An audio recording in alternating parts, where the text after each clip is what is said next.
Saludos, camaradas. ¿Qué tal estáis? Espero que vaya todo bien, que vaya todo perfectamente. Ha muerto Mikhail Gorbachev y estoy seguro de que la mayoría de vosotros ya habéis visto los medios de comunicación cómo la prensa occidental no escatima en elogios para presentar a Gorbachev como si fuera un héroe que luchó por la libertad, por la paz y la democracia, y que era el padre de la perestroika y uno de los políticos más influyentes de la segunda mitad del siglo XX. Nos toca a los comunistas, realmente, demostrar quién era Gorbachev, qué ideas representaba Gorbachev y qué es lo que hizo. Porque los comunistas siempre consideraremos a Gorbachev como un traidor. Pero tenemos el materialismo histórico para algo, ¿verdad? Tenemos que analizar la figura de Gorbachev con el método del materialismo dialéctico e histórico y explicar a las masas trabajadoras qué es lo que representaba Gorbachev, qué es lo que hizo Gorbachev y cuáles fueron las consecuencias de las políticas y las decisiones que tomó Gorbachev. Para de esta manera quitar de la cabeza, sobre todo a las masas trabajadoras que no entienden mucho o no saben mucho acerca de la historia de la Unión Soviética, pues explicarles cuál fue el proceso que llevó a cabo Gorbachev y que acabó con el desmantelamiento de la Unión Soviética. Así que bueno, en este vídeo os quiero hablar acerca de Mikhail Gorbachev, pero sobre todo quiero enfocar en un aspecto de Mikhail Gorbachev, y es que Gorbachev mintió. Así es, mintió, y voy a desarrollarlo, pero Gorbachev mintió. ¿Para qué? Para tener la justificación material, tener los argumentos necesarios para emprender el desmantelamiento de la Unión Soviética. Así que eso es lo que voy a tratar en este vídeo. Esto es Replaneta. Comenzamos.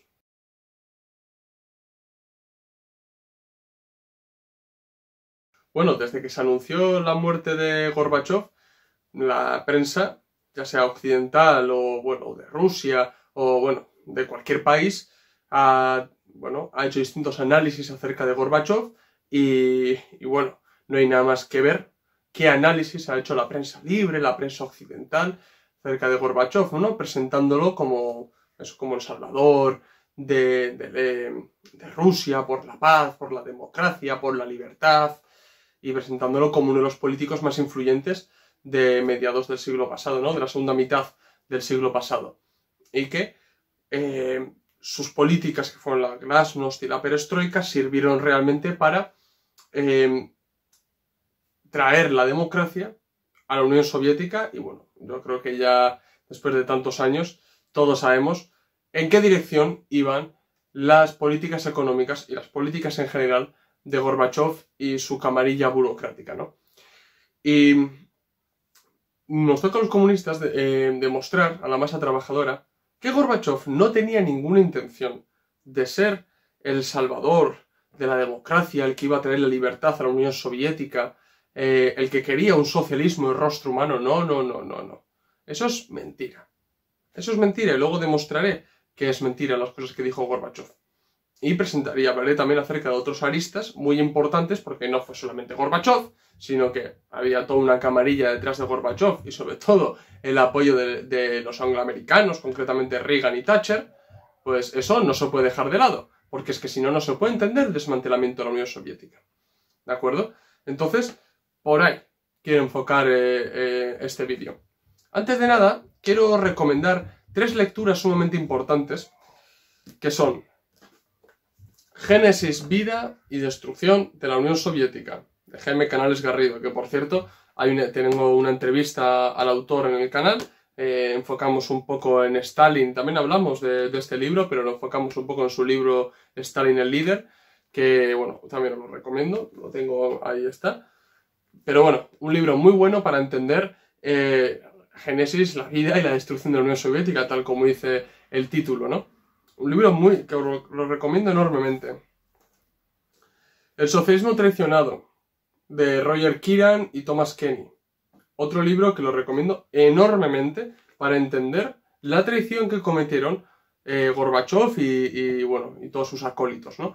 Así que, socialismo traicionado, muy bueno, y además con datos, con hechos, bueno, Lo recomiendo enormemente.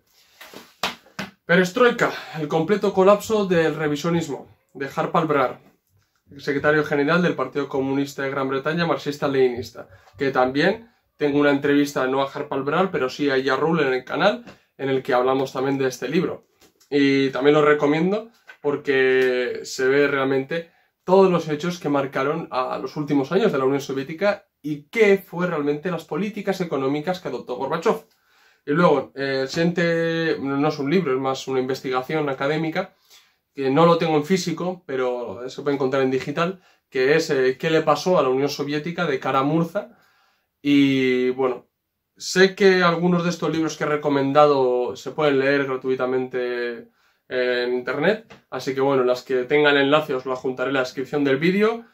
Sé que otros no se pueden encontrar, así que bueno, os recomiendo que os hagáis con los libros. Así también contribuís a las distintas editoriales marxistas-leninistas. Hay un hilo conductor en todos estos libros, la investigación de Kara-Murza, y bueno, en análisis que hacemos todos los marxistas-leninistas de los últimos años de la Unión Soviética. Y ese hilo conductor, esa tesis, es que Gorbachov mintió. ¿Para qué? Para tener los argumentos necesarios para aprender, para implantar las políticas económicas que llevarían a la Unión Soviética a su desmantelamiento. Esa es la tesis principal que sostenemos los marxistas-leninistas en cuanto al colapso, mal llamado colapso de la Unión Soviética. Bien. Antes de entrar en materia, sí quiero decir que yo huyo de los análisis bastante simplistas de que no fue llegar Gorbachov, tomó la decisión de implantar la glasnost y la perestroika y la Unión Soviética se fue al garete. No. No es así. Eso es un análisis antidialéctico y bastante idealista. ¿De acuerdo? ¿Por qué? ¿Por qué digo esto? Porque alguno se sorprenderá. Porque Gorbachov simplemente es el resultado final, es el fruto de la ideología que imperó en la Unión Soviética prácticamente desde 1956. Desde el 20 Congreso de Khrushchev. ¿De acuerdo? Desde ahí, el revisionismo es lo que impera dentro del PQS. Y no voy a decir que todos los cuadros del partido eran revisionistas. No, claro que no. Pero los que mandaban la pequeña burocracia que existía, porque realmente existía, ¿de acuerdo? Porque no se hizo, Stalin no ganó con la lucha de la reforma democrática. Tengo un vídeo dedicado a la lucha por la reforma democrática en la Unión Soviética. Stalin no pudo implantar la reforma democrática que hubiera prevenido a la Unión Soviética de la creación de esa burocracia. Y alguno me dirá, pero es que cuando Stalin también había burocracia. Claro, por supuesto que sí, fue él el primero en luchar contra dicha burocracia. Repito, tenéis el vídeo para que lo podáis ver. Y esa gestación de esa burocracia, más la oficialización del revisionismo como la ideología imperante en la Unión Soviética, no hizo otra cosa que educar a los cuadros del partido, sobre todo a la gente que estaba en las juventudes, porque Gorbachov por entonces estaba en las juventudes, pues hizo que esta gente asimilara una ideología que no era revolucionaria, que no era marxista-leninista, que era revisionista, que era reformista. Y lógicamente cuando aparece Gorbachov y asciende al poder, no tiene otra cosa que seguir con la política económica y seguir con la ideología que imperaba hasta entonces. Es un proceso. Y alguno me dirá también, ya, pero el revisionismo también existía cuando Lenin y cuando Stalin. Por supuesto que sí, pero se combatía. La diferencia es que después de 1956, después del 20 Congreso del PQS, el marxismo-leninismo antes era la ideología imperante en la Unión Soviética. Había gente que se escolaba más a la derecha, gente más a la izquierda. Y había gente centrista. De acuerdo. Totalmente de acuerdo. Pero a partir de 1956 lo que ocurre es que el marxismo-leninismo se deja de lado y se implanta el revisionismo. Y, lógicamente, vuelvo a repetir, no todos eran revisionistas, pero los que ocupaban cargos de poder sí que lo eran. Y eso siguió prácticamente hasta Gorbachov. Alguno intentó disminuir el revisionismo, intentar aplicar ciertas otras políticas económicas o directamente intentaron recuperar el marxismo-leninismo, alguno que otro, sí, de acuerdo, pero no fueron casos sumamente importantes como para volver a los años de Lenin o de Stalin. Entonces es un proceso dialéctico, hay que entenderlo así, y no simplemente una persona que se pone en el poder y lo rompe todo. No, porque no es así, porque eso, además, ya digo, eso es antidialéctico. Y la dialéctica nos enseña que todo es fruto de un proceso. Nace, se desarrolla y muere. Y la Unión Soviética responde a ese mismo proceso. Y que aparezca un Gorbachov no es más que el resultado final de años de revisionismo dentro del Partido Comunista de la Unión Soviética, el PQS. Entonces, ahora sí vamos de lleno con el tema. ¿Por qué digo y por qué he titulado el vídeo Gorbachov mintió? Bueno, ¿qué decía Gorbachov? Gorbachov, para implantar la perestroika y la glasnost, sobre todo la perestroika, porque es la política económica estrella de Gorbachov, es que, bueno, en la Unión Soviética se vivía una crisis económica y lo que había que hacer era acelerar. Ya había tomado una política económica antes de la perestroika, que era la uskorenille, no sé si lo he pronunciado bien, mi ruso es bastante penoso, y que literalmente traducido es aceleración, para intentar acelerar la economía de la Unión Soviética. Entonces, bueno, cuando adopta la perestroika, él vende al pueblo trabajador ruso, bueno, y al mundo entero, de que la Unión Soviética vive una crisis aguda, económica, y que tienen que tomar las políticas económicas pertinentes para salir de ese bache. Y bueno, reestructurar la Unión Soviética, literalmente perestroika significa eso. Reestructurar la Unión Soviética, permitir cierto margen al mercado, mecanismos de mercado, etc., etc., ¿no? Liberalizar la economía, así, a grosso modo. Pero justificándose de que la Unión Soviética vivía una profunda crisis. Pero, claro, eso es cierto. La Unión Soviética en 1985 vivía una crisis económica. Es que ahí está el problema. No es así. La Unión Soviética en 1985 no vive ninguna crisis. Es verdad que hay una disminución o una desaceleración, como le gusta decir a muchos académicos, de los ritmos de crecimiento económico respecto a los anteriores quinquenios. Claro que sí, pero eso no significa que esté en una crisis. Claro que no, es que eso no es así. Por ejemplo, Kara-Murza, que ya lo he citado, él habla que en su investigación que le ocurrió a la Unión Soviética, que existen dos versiones. Una versión es la occidente, la oficial, y la que vendió Gorbachov, y la otra versión es la que historiadores que no compran lo que dijo Gorbachov, pues sus análisis, sus planteamientos, ¿no? Primero voy a ir con la versión oficial. Y Kara-Murza dice así, lo voy a leer literalmente. El modelo de este desastre, asumido por el público occidental, se resume a tal esquema. La URSS sufre una aguda crisis económica y es derrotada en la Guerra Fría. Gorbachov intenta la democratización y liberalización. Se destapan los nacionalismos frenados por el régimen soviético y se desmorona el imperio colonial soviético. Esto es lo que prácticamente es la idea general de la versión oficial, de la historiografía oficial acerca de los últimos años de la Unión Soviética. La Unión Soviética vive una crisis, por ende, también afectado por la carrera armamentística que tiene con Estados Unidos, y está perdiendo la Guerra Fría. Entonces Gorbachov, con las deficiencias que se están dando dentro del país, intenta democratizarlo y emprender una liberalización económica, permitiendo mecanismos de mercado dentro de la economía para reestructurar el país.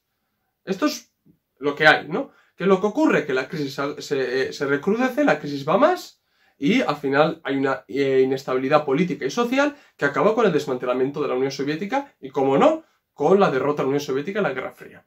Esta es la versión oficial. ¿Qué es lo que dice Kara-Murza?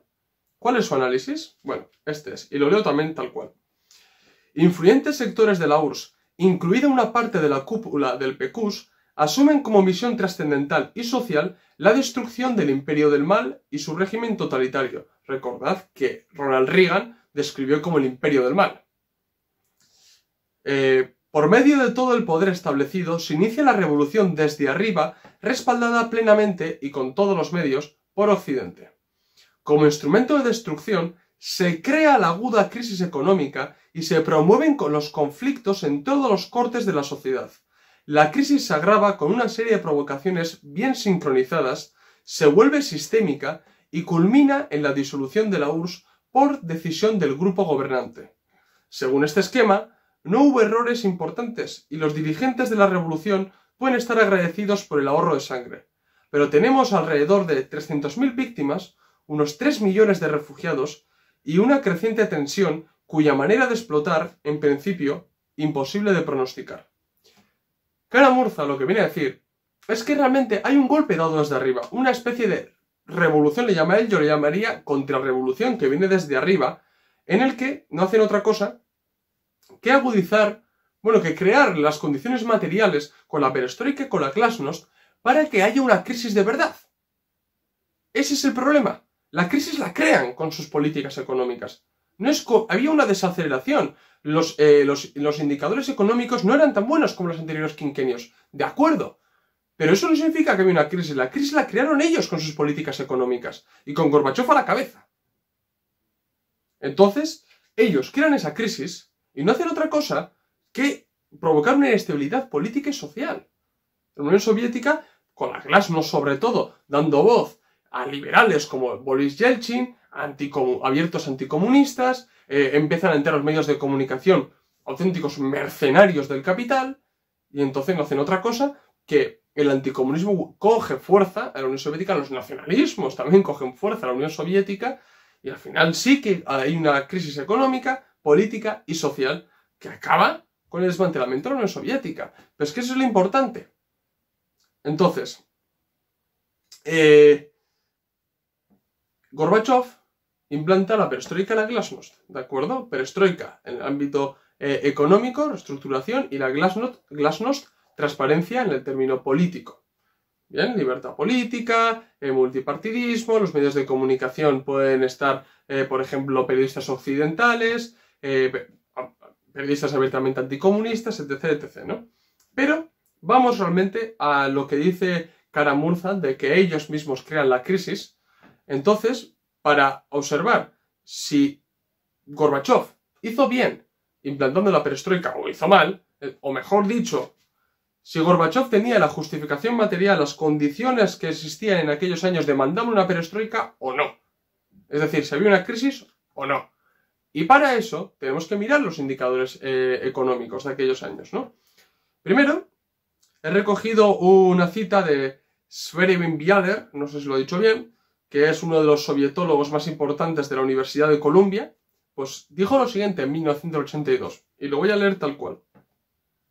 La URSS, ni ahora, ni en los próximos 10 años, será afectada por una crisis sistémica porque ella es una orgullosa poseedora de enormes recursos sin explotar, lo que le puede proporcionar la estabilidad política y social y permitir superar incluso las más grandes dificultades. Esto lo dice en 1982, antes de que Gorbachov implante la perestroika. Él dice que ni ahora ni en los próximos 10 años la URSS será afectada por una crisis sistémica. Lo dice clarísimo.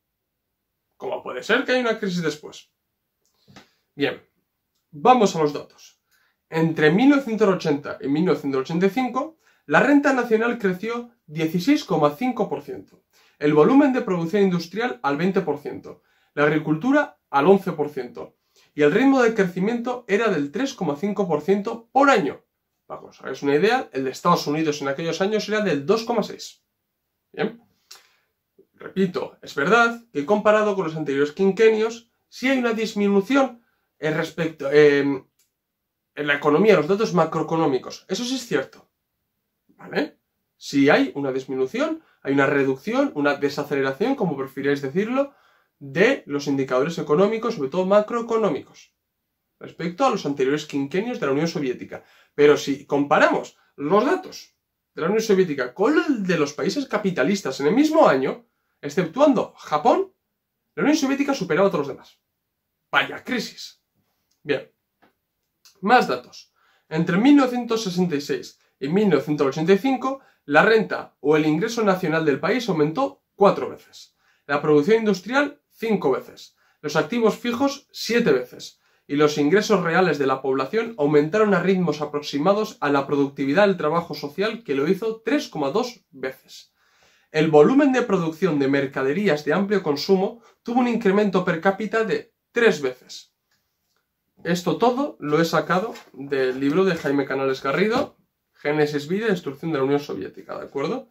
Están aquí todos los datos, etc, etc. Encima, lo bueno que tiene Jaime Canales Garrido es que proporciona datos de fuentes originales, tanto de la CIA como de los documentos clasificados, y de los desclasificados, como no. Entonces os recomiendo el libro. De ahí los he sacado los indicadores que estoy hablando ahora. Entonces, claro, Gorbachov, hemos visto cuáles son los datos. Y Gorbachov dice que esos datos son sintomáticos de que hay una crisis económica en la Unión Soviética. Pero si comparamos con el de los países capitalistas, la Unión Soviética salió bien parado. Excepto con Japón. Japón lo superaba. Pero todos los demás, si estamos diciendo que en la Unión Soviética había una crisis, ¿qué es lo que había en los demás países? Por ejemplo, Estados Unidos entró en crisis en 1987, o nos olvidamos de eso. ¿Y alguien pedía el desmantelamiento del sistema capitalista en Estados Unidos? Entonces, vemos que las justificaciones económicas de Gorbachov eran falsas. Mintió. Mintió. Y alguno me dirá, ¿pero cómo puede Gorbachov mentir y que todo el pueblo trabajador soviético se coma con patatas las mentiras de Gorbachov y además se implante la perestroika, que es a lo que llevó realmente a la crisis, ¿no? Al pueblo trabajador soviético? Bueno, aquí no se puede negar tampoco el papel que jugó Occidente, porque si una cosa hizo bien Occidente en la guerra psicológica contra los soviéticos y contra el movimiento comunista internacional en general y contra los países del bloque del Este, es crear un sentimiento de que el socialismo, los países del bloque del Este, la Unión Soviética y todos los países que estaban en esa órbita eran inferiores. Y sobre todo no lo hacía ver a los dirigentes, sino que al pueblo. ¿Cómo? Pues lo que se hacía ver era productos de lujo, coches, televisiones, vacaciones, que se podían ir a Tailandia, a Ibiza, a Mallorca y a todo el mundo, se podía viajar, es decir, una vida de lujos, ¿no? Es lo que era el capitalismo, ¿no? Una vida de lujos, de caprichos, de propiedad privada. Claro, enseñando a David Hasselhoff, a futbolistas, a actores, pero nunca, nunca, nunca demostrando las penurias que pasaba el pueblo trabajador en los países capitalistas. Siempre enseñando a iconos populares y la vida que llevaban. ¿Para qué? Para crear un sentimiento de inferioridad en el pueblo trabajador soviético. El pueblo trabajador soviético, esto se ve clarísimo en la RDA, por ejemplo. Ellos no veían al pueblo trabajador de los países capitalistas cómo vivía. Simplemente veían el lujo y la opulencia de los burgueses, de los que más tenían. Y eso les hizo ver de que, joder, pero si ellos tienen bastante más que nosotros. Jugaron muy bien con esas cartas. Utilizaron muy bien esas estratagemas Occidente para crear ese sentimiento de inferioridad.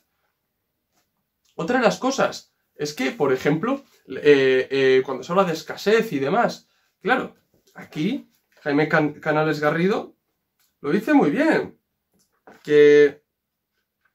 Un momento que tengo que encontrar la cita.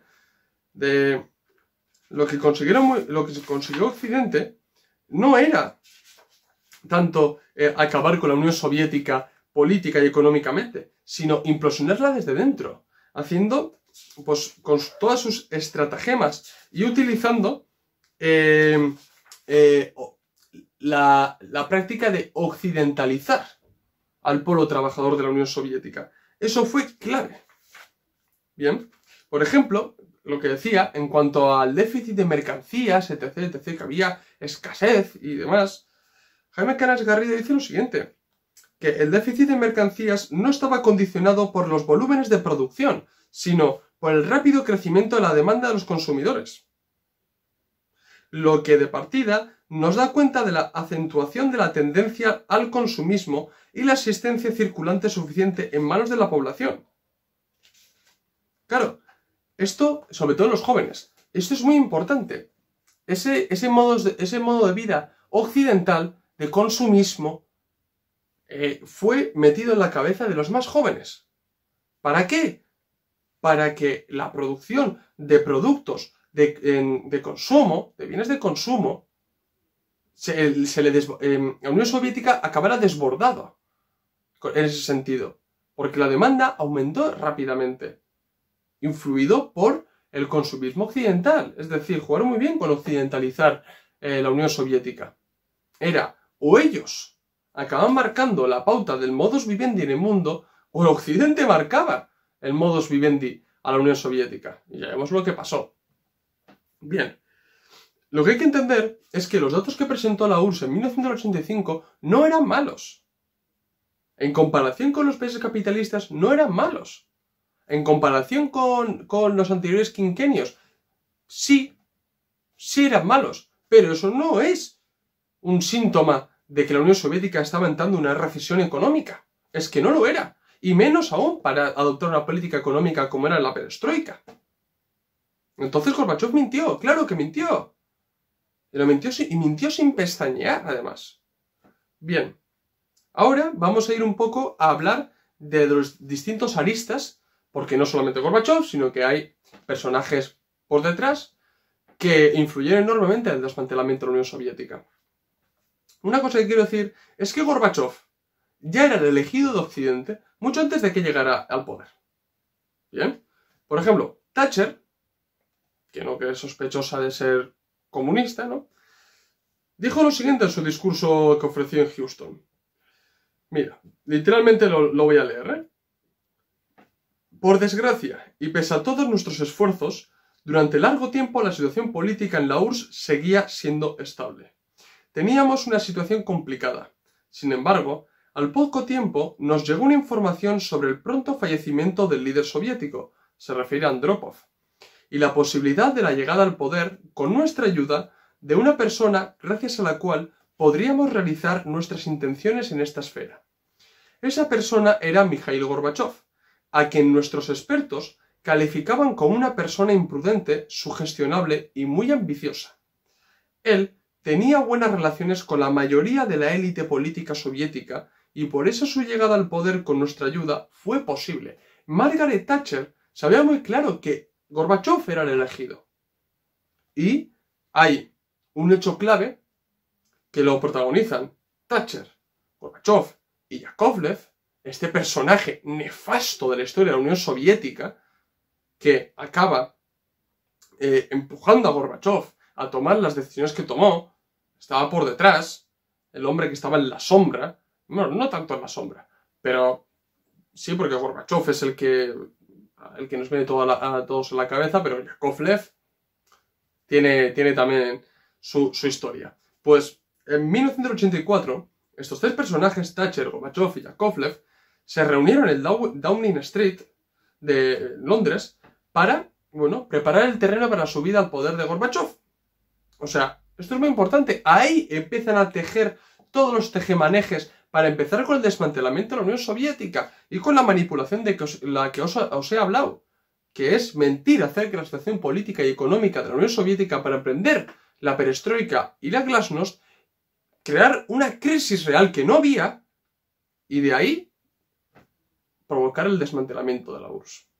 Además, no hay que olvidar que Yakovlev, tal y como dijeron Khrushchev y Shironin, este hombre tenía fuertes enlaces con la CIA. Es más, era el embajador soviético en Canadá. Y allí él literalmente se occidentalizó. O sea, él adoptó las formas políticas de la democracia burguesa capitalista. Y él siempre tuvo el objetivo de implantar eso en la Unión Soviética. Y si fuera necesario, cargarse la Unión Soviética. Por ejemplo, él mismo lo admite. Es que es un personaje que no tenía pelos en la lengua. No se cortaba, no tenía filtro este hombre. Por ejemplo, mira, lo voy a leer tal cual una de sus declaraciones. El régimen totalitario soviético podía ser destruido solo a través de la transparencia, glasnost, y la disciplina totalitaria del partido, encubriendo esto bajo el pretexto del interés de perfeccionar el socialismo. Yo mismo soy un pecador.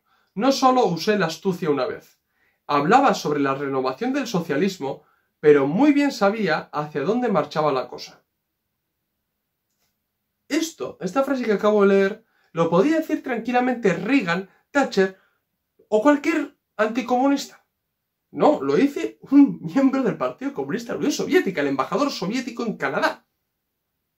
Y uno de los personajes más cercanos a Gorbachov. Ya sabemos cuáles eran sus intenciones. No era ni llevar un socialismo rostro humano a la Unión Soviética, ni democratizar la Unión Soviética, ni hacerlo más libre, ni nada de eso. Era desmantelar todo lo que había. No era mejorar, no, desmantelarlo. En aras de Occidente, cómo no. Y de hacerle un favor a sus colegas de Occidente. Él mismo, Yakovlev, fue el que propuso a Gorbachov elecciones alternativas, transparencia, administración autónoma de la justicia, derechos humanos, pluralismo de forma de propiedad e integración con los países de Occidente. Esto es, las premisas básicas para desmantelar la Unión Soviética. Todas estas propuestas eran las consignas de la mayoría de los enemigos de la Unión Soviética en los países capitalistas. Estas eran las consignas, y Yakovlev fue el que propuso a Gorbachov. Y Gorbachov, como no, las hizo suyas. Bien. No solo eso, sino que ahora ya entrando un poco en la perestroika y la glasnost, la perestroika, ya he dicho, hay que entenderlo en el ámbito económico, porque era un intento de renovar el sistema económico, de reestructurar el sistema económico para acelerar y volver a los ritmos de crecimiento económico de los anteriores quinquenios. Utilizando mecanismos de mercado, valiéndose, pues eso, de inversión extranjera, etc., etc. Pero esta política nunca puede funcionar con la glasnost. Esto es, sabemos que existen socialismos de mercado. Se puede estar en contra, se puede estar a favor. Pero si uno no le puede entrar en la cabeza liberalizar la economía, literalmente, y liberalizar la política, o el Estado, el partido. Si se liberaliza la economía y se adopta formas de mercado, y se reproducen las relaciones de producción capitalistas, y no existe un partido fuerte y un Estado fuerte que controle las deficiencias que eso que acabas de realizar, esa liberalización que acabas de realizar, ese partido, si no lo controla, se te va a desbordar. Porque el capitalismo, las relaciones de producción capitalistas generan unas deficiencias. Y eso va a acabar con el sistema político imperante si no se le controla. Y Gorbachov cometió la enorme cagada de aplicar la liberalización en economía y en política. Y entonces tú no puedes controlar las deficiencias que puede generar el capitalismo. No las puedes controlar. Y como no las puedes controlar, te acaba comiendo. Se acaba desmantelando la Unión Soviética y se acaba creando una crisis enorme. ¿Qué es lo que ocurrió realmente? No había crisis, no, la crearon. Y la glasnost, gracias a la glasnost, empezaron a sacar documentos falsificados. Empezaron a sacar miles de historias que hoy sirven para el paradigma anticomunista, y la mayoría de las mentiras anticomunistas que hoy se repiten una y otra vez se crearon muchas durante la glasnost, o se le dieron voz durante la glasnost. Muchas mentiras que yo reproduzco en mi libro contra el anticomunismo empezaron en la glasnost, o al menos cogieron fuerza en la glasnost. Por eso mismo he ahí la traición de Gorbachov. Que tú no puedes realizar esa liberalización conjunta económica y política, porque la política, entonces el Estado y el partido no pueden controlar las deficiencias que puede generar esa liberalización económica, esa reestructuración económica de la que habló Gorbachov. Y también hay que tener en cuenta que alguno me dirá, ya, pero bueno, Gorbachov no hizo otra cosa que oficializar cosas que se estaban dando desde atrás. No lo voy a negar. Había un mercado negro en la Unión Soviética. Eso es innegable. Una cosa digo, el mercado negro que existía en la Unión Soviética no es ni comparable al mercado negro que puede existir, por ejemplo, hoy en España. Es que no es comparable. O la que existe hoy en Rusia. No es comparable. La había, pero en estos términos. Y estamos hablando de Rusia y de España siendo países capitalistas. ¿De acuerdo? O sea, entonces, sí, Gorbachov oficializó unas cosas que antes se daban, bueno, en el back office, digámoslo así, o que se hacía la vista gorda. Sí, oficializó mucho esas cosas, pero es que no le dio solución. Simplemente lo hizo a peor. Eso es lo que hay. Y con los mecanismos, con la introducción de mecanismos de mercado y sin un Estado fuerte, porque debilitó el Estado, porque al final el Soviet Supremo se convirtió, pues prácticamente en un bazar de a ver quién ofrece más y quién compra más, de distintos políticos de distintas repúblicas socialistas soviéticas, cada uno tirando para su casa. De ahí también el auge de los nacionalistas, ¿cómo no? Y la consiguiente independencia de muchas de las repúblicas socialistas soviéticas. Muchos de los conflictos que han derivado después de todo eso, ¿no? Porque no se cerró bien esa página. Luego, Gorbachev hablaba de crisis. Sí, hablaba de crisis. Pero, y él tomó unas políticas económicas para solucionar esa crisis. Y lo que hizo fue dejar en peor lugar bueno, en este caso a Rusia, ¿no? Las demás repúblicas socialistas soviéticas también, porque si habéis visto mi vídeo acerca del aumento de la pobreza de las repúblicas soviéticas, podéis ver claramente los años 90 que son nefastos para todos. Ahora bien, ya nos centramos, por ejemplo, en la Unión Soviética, en el periodo de Gorbachev, es decir, 1985-1991, hay datos económicos que no sé, o sea, Gorbachev hablaba efectivamente de crisis y la provoca, y esto es clarísimo, estos datos que voy a leer ahora son característicos de lo que él había provocado con sus políticas económicas. Por ejemplo, la reserva de oro en toneladas en 1985, 2.500. En 1991, 240. Deuda externa, miles de millones de dólares. En 1981, 31,3. En 1991, 70,3. Ritmos oficiales de crecimiento. En 1985, 3,5. En 1991, menos 11.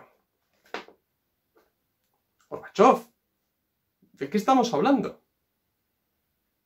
¿Cómo mentiste al pueblo? ¿Cómo engañaste al pueblo trabajador soviético?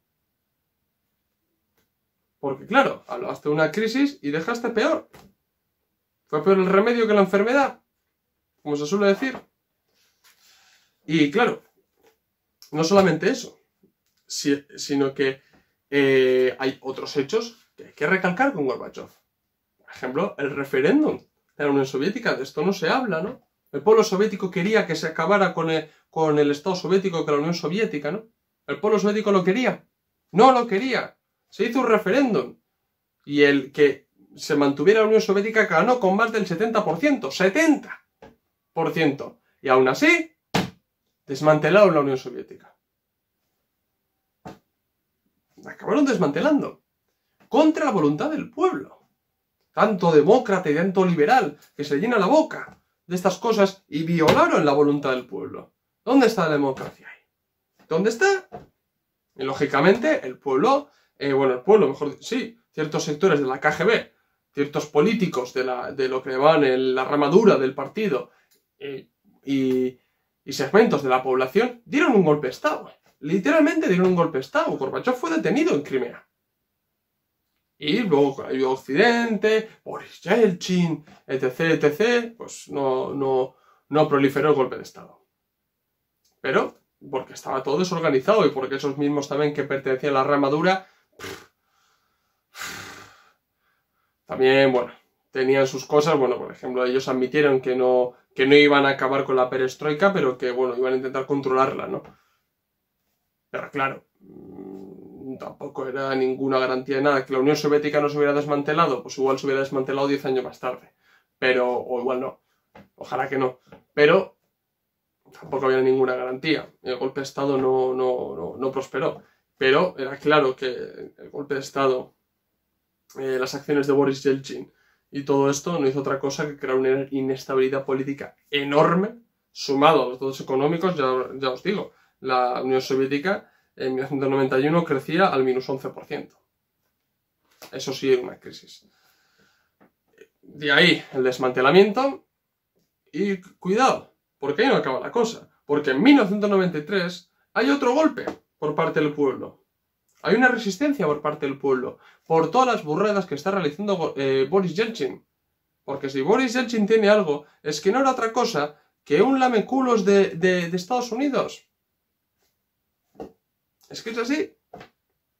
Estaba vendiendo literalmente Rusia a Estados Unidos.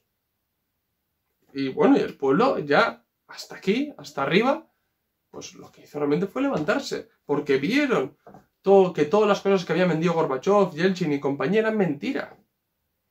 Y bueno, y ni qué decir, de todas las repúblicas se separaron, cada uno por un lado, aparecieron muchísimos conflictos, como puede ser de Transnistria, Ucrania, en Georgia. ¿Por qué? Porque no se cerró bien esa página. No se cerró bien esa página, se hizo rápido y corriendo, hay que acabar con la Unión Soviética. Y lo hicieron mal. Lo hicieron muy mal. Acabaron mal. Y Gorbachev mintió. Eso es lo que quiero dejar claro con este vídeo, es que Gorbachev mintió. Gorbachev era un traidor, era un mentiroso. Y Yakovlev, 3/4 de lo mismo.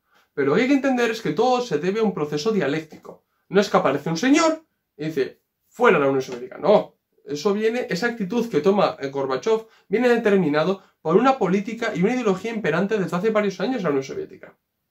Y sobre todo también de ciertas políticas económicas que ya se han implantado anteriormente, la reforma Kosygin, lo que hizo Khrushchev con las propuestas que le ofreció Lieberman. Ya haré un vídeo tratando la política económica de Khrushchev, la política económica de Brezhnev y la política económica de Gorbachev. Así que bueno, daros cuenta, realmente os he dado los datos, os he hablado de qué se basa la versión oficial, cuál es la otra versión, y cada uno que saque sus conclusiones. Pues si algo está claro, es que objetivamente Gorbachev fue el que más ayudó a que se desmantelara la Unión Soviética. Así que realmente los comunistas, los marxistas-leninistas, van a considerar a Gorbachev como un traidor, siempre. Y la historia nunca la absolverá. Nunca, porque fue un traidor y porque mintió. Así que bueno, eso es lo que quería decir, lo que quería transmitir, y porque ahora va a haber un bombardeo de información y lavado de cara por parte de Occidente a Gorbachev, que va a ser brutal, y para que la gente sepa un poco de lo que va la cosa y conozca lo que hizo Gorbachev. Los libros que he mencionado, los enlaces que encuentre, os lo adjuntaré en la descripción del vídeo para que podáis leer también por vosotros mismos las cosas que acabo de mencionar y podéis contrastar información. Y bueno, voy a dejar aquí el vídeo, si os ha gustado dar like, si sois nuevos suscribiros al canal, recordad también que en la descripción del vídeo os voy a dejar el enlace de PayPal para que podáis donar dinero y ayudar al canal. También os voy a dejar el enlace de Gumroad donde tenemos colgado ciertos documentos que están a la venta escritos por nosotros. También, si queréis comprar mi libro contra el anticomunismo, escribirme a mi correo, ¿de acuerdo? Y lo transmitéis desde mi correo. Y bueno, pasaros también por el blog de entrevistas donde tenemos entrevistas. Y nada, seguidnos en las redes sociales, Twitter, Facebook e Instagram, donde subimos nuevo contenido a diario. Así que bueno, esto es todo. Nos vemos en el próximo vídeo. Salud, camaradas.